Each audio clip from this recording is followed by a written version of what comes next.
Welcome to this deep dive. We are going to be exploring Europe's identity crisis, trying to understand some of the forces at play. Our guide for this journey is Claudia Postelnicescu's academic article, Europe's New Identity, the Refugee Crisis and the Rise of Nationalism, published back in 2016. You know what makes this article so fascinating Mhm. is that Postelnicescu brings a really unique perspective. She's not just a legal scholar, she's also a political scientist. Right. So she has this incredible ability to see the connections between the legal frameworks that govern Europe and the very human, very psychological drivers of identity politics. Yeah. You know, when I was reading the article, that dual perspective, it really jumped out at me. It's not just this dry analysis of laws and treaties. It's about understanding how people feel, how they see themselves and their place in the world. Absolutely. And one of the things that Postelnicescu argues is that Europe is struggling to balance its commitment to democratic values with a very real need to address concerns about security and even terrorism in the wake of the refugee crisis. Yeah. It's a delicate balancing act. It's almost like Europe is being pulled in two different directions. On the one hand, there's this desire to be open and welcoming, to uphold those values of tolerance and human rights. But on the other hand, there's this fear, this sense of unease about what all this change means for Europe's future. Right. And into this mix, you have the rise of populism, which Postelnicescu argues is fueled in part by the psychology of fear, fear of the other, fear of change, fear of losing control. Okay, but isn't there a difference between legitimate concerns about security, like, actual threats from terrorism, and just like blanket fear-mongering? Yeah. I mean, some politicians seem to be using that fear to their advantage. That's a really important point. And it's not about dismissing genuine security concerns,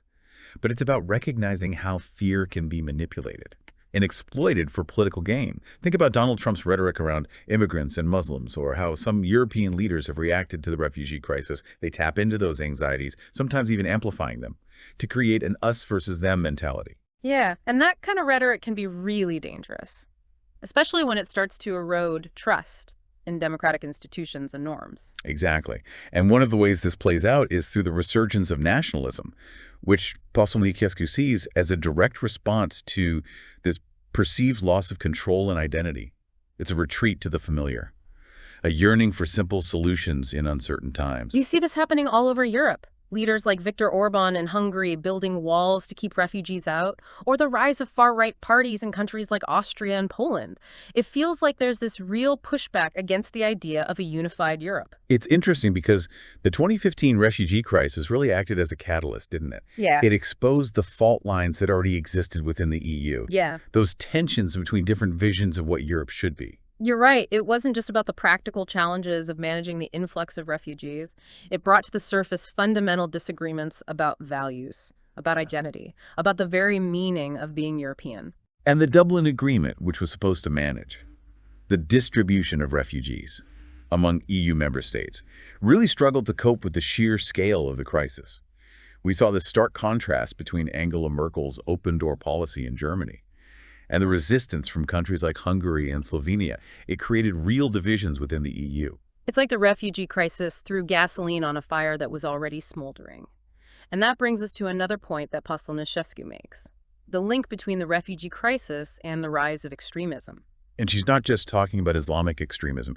She also points to the surge in right-wing populism, which shares some uncomfortable similarities with its supposed ideological enemy. That's a point I found really thought-provoking. Can you elaborate on that? Because at first glance, those two groups seem completely opposed. They are, on the surface. But Postelnicescu argues that both radical Islamists and populist demagogues often use similar tactics. They exploit feelings of fear and resentment, they identify an enemy, and they offer simplistic solutions that appeal to people who feel disillusioned and left behind. It's like they're both offering a kind of perverse sense of belonging, of purpose. And that can be really seductive, especially for young people who are searching for identity and meaning in a world that feels increasingly complex and uncertain. Absolutely. And this is where Postelnicescu's perspective, as both a legal expert and a political scientist, really comes into play. She argues that law can be a powerful tool for combating extremism and building a shared European identity. Law. That's an interesting angle. How so? Well, think about it. Law provides a framework for resolving disputes peacefully, for protecting individual rights, and for ensuring a level playing field for everyone, regardless of their background or beliefs. Okay, so it's not just about punishing people who break the law. It's about creating a system that promotes fairness and equality, a system that people can trust and believe in. It's like a set of shared rules that helps to hold society together. Precisely. Okay. And Postelnicescu argues that in a diverse society like Europe, a strong legal framework is essential for maintaining social cohesion and preventing conflict. It can be a kind of glue that binds people together, even when they have different cultural or religious backgrounds. That makes sense, but it's not just about having laws on paper, right? Yeah. It's also about how those laws are interpreted and enforced. Absolutely. If people don't trust the legal system, or if they feel like the laws are being applied unfairly, then those laws won't be effective. It's about creating a culture of respect for the rule of law and ensuring that the legal system is accessible and fair to all citizens. So it's a complex issue with a lot of moving parts. We've talked about the refugee crisis, the rise of populism and extremism, the psychology of fear, and the potential role of law in shaping a shared European identity. Where do we even begin to unpack all of this? Well, I think the first step is to recognize the complexity of the challenges facing Europe.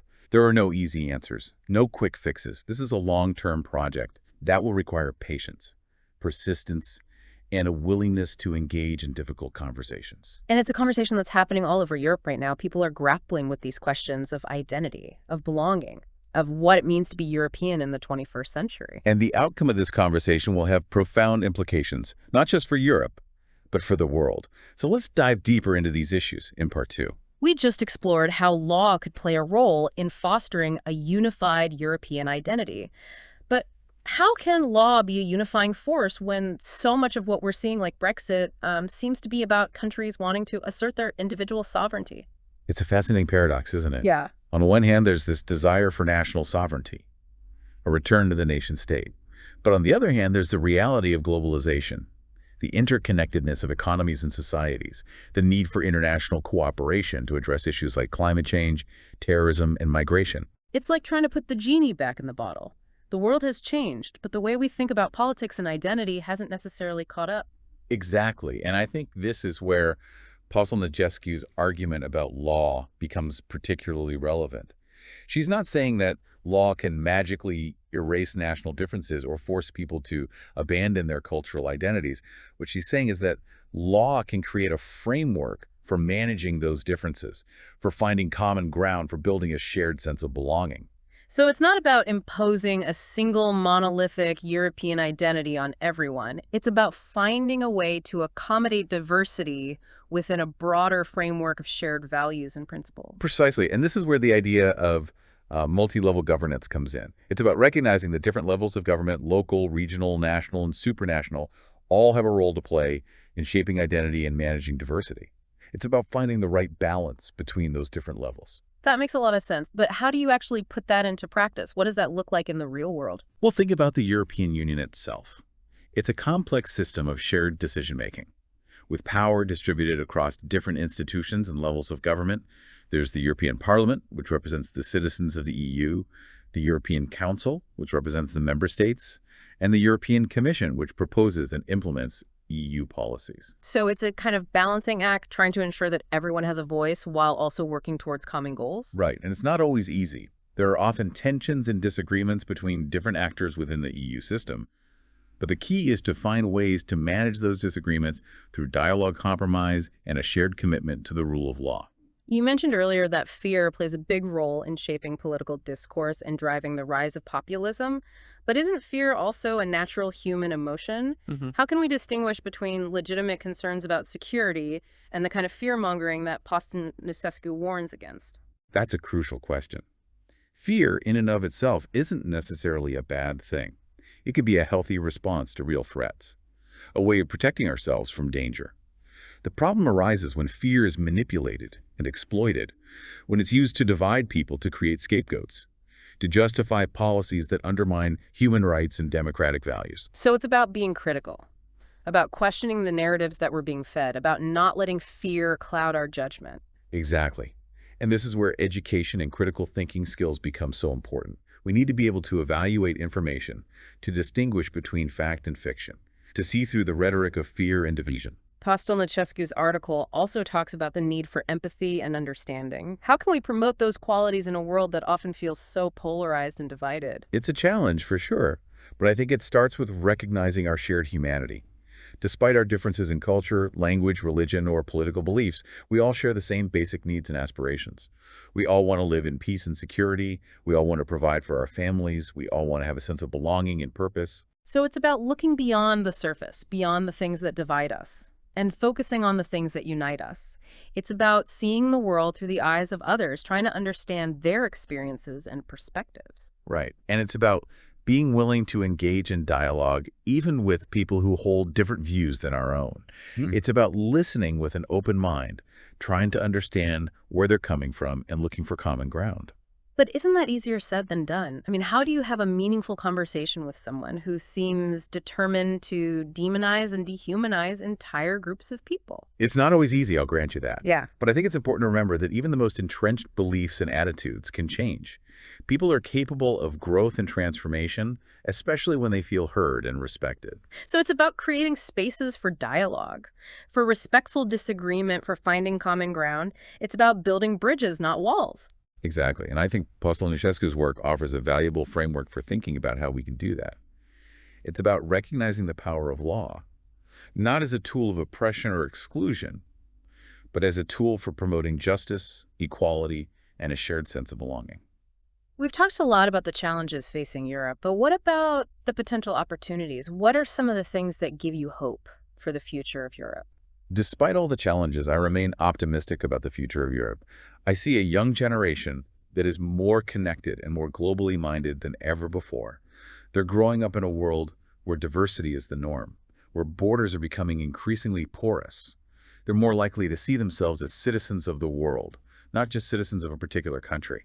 That's encouraging. It seems like they're less tied to the old narratives of nationalism and ethnic purity. They're more open to different cultures and perspectives. Exactly. And I think that openness, that willingness to embrace diversity is one of Europe's greatest strengths. It's what makes Europe such a vibrant and dynamic place. I'm also struck by the resilience of European institutions. Despite all the predictions of doom and gloom, the European Union has managed to weather some pretty severe storms in recent years. Brexit, the refugee crisis, the rise of populism. It's been a bumpy ride, but the EU is still standing. That's a good point. The EU has its flaws, no doubt. Yeah. But it's also a remarkable achievement. It's a testament to the power of cooperation, to the belief that we can achieve more together than we can alone. It's an ongoing experiment, a work in progress, but it's an experiment worth fighting for. Absolutely, and I think Postelnicescu's work reminds us of the importance of that fight. It's a fight for a more equitable, more inclusive Europe, a Europe that embraces diversity, that upholds the rule of law, that recognizes the dignity and worth of every human being. It's a fight for the soul of Europe. Europe is at a crossroads, grappling with these big questions about who they are and what they stand for. A moment of reckoning, a time to reflect on the past and to try to chart a course for the future. And as we've been talking about this whole time, this identity crisis, it's playing out against a backdrop of global uncertainty and just global upheaval. The world feels like it's constantly in flux, doesn't it? We see the rise of authoritarianism, erosion of democratic norms, the spread of misinformation, disinformation. It can feel overwhelming. It can. But I think it's important to remember, we're not powerless in the face of these challenges. We have agency, we have a voice, and we have a responsibility to try to shape the future we want to see. Yeah, it's easy to feel like our actions don't really matter, especially when we're talking about these huge global issues, but are you saying that's not true? Not at all. Every choice we make, every action we take has an impact, however small, on the world around us. So what are some concrete things that people can do to make a difference? I mean, besides staying informed and engaging in thoughtful dialogue, which we've already talked about.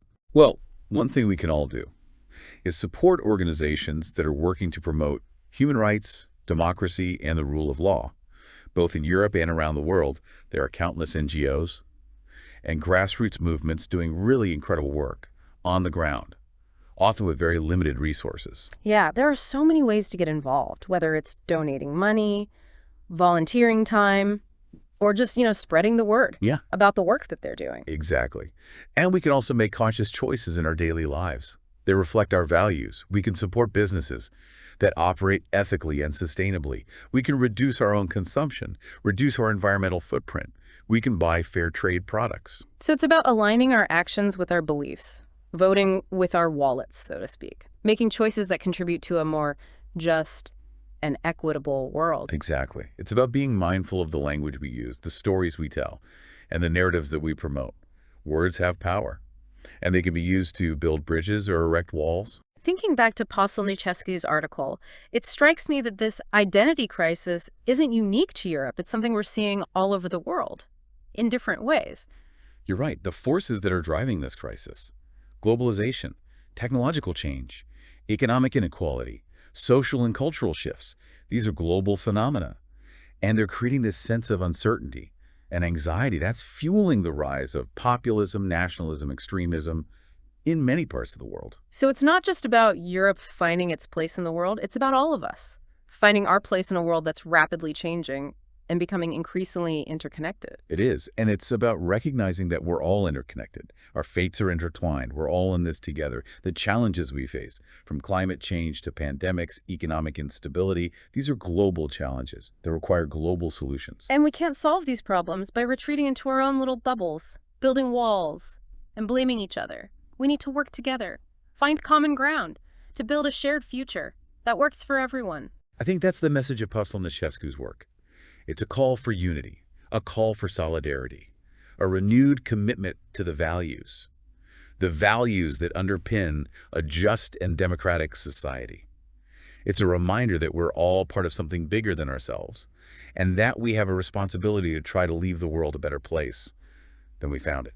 This has been a fascinating deep dive into the heart of Europe's identity crisis. As we've seen, a crisis that has profound implications for all of us, no matter where we live. We hope this has given you some new insights and perspectives on this complex issue. And that it's inspired you to think critically, engage in meaningful dialogue, and to take action to shape the future you want to see. Thanks for joining us on this deep dive. Until next time, keep exploring, keep questioning, and keep diving deep.